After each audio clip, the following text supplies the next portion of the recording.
Bruno drops the belt to Superstar. So I'm sitting over in the corner with my thumb up my ass. I said, "What the fuck is going on here?"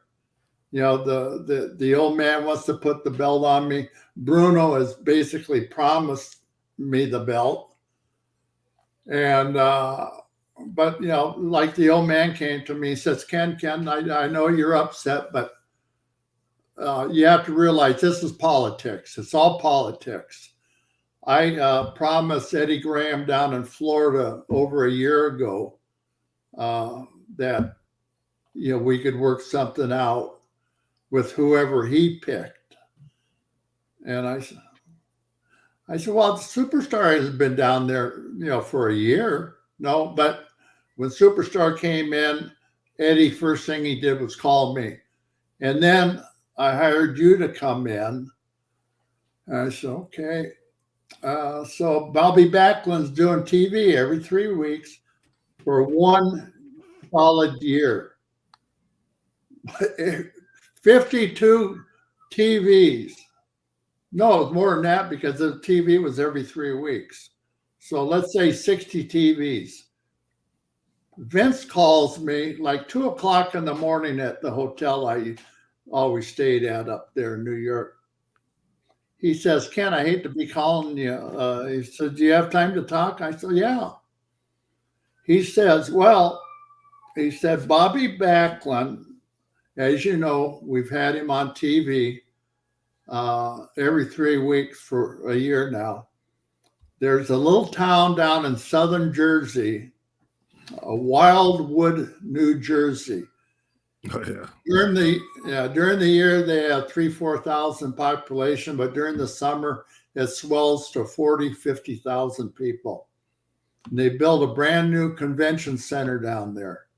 I would love to have you have Bobby's first match in Wildwood, New Jersey.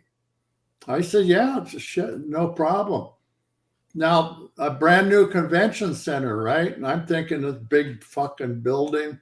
I get down there. You know what the convention center was? It's a little cinder block building that held maybe 500 people. So VFW Hall. Yeah, it wasn't. It was a park. The park bureau down there owned it.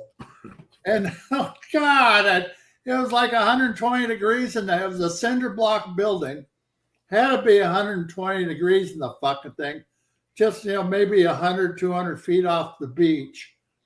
And it was over 100 degrees outside that day.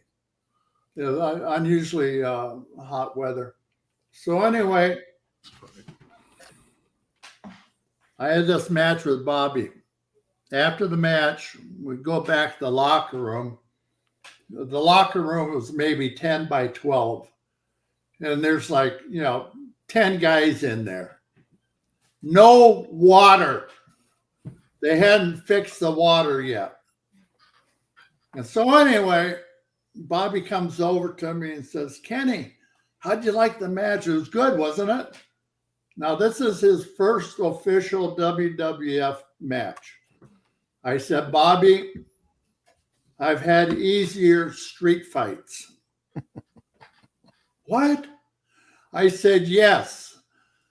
I said, you overran everything that I tried to do with you. And I said, you got to slow down about half. And I said, when I call something, I want you to do it. Don't do what I call you and then automatically go into doing what you're doing, because then I don't know what the fuck you're doing. And he said, but I said, other than that, Bobby, it was a great fucking match. I mean, we turned there was only, it sat 500, but there's about there might have been 1,000 people slammed in there. I mean, it was suffocating.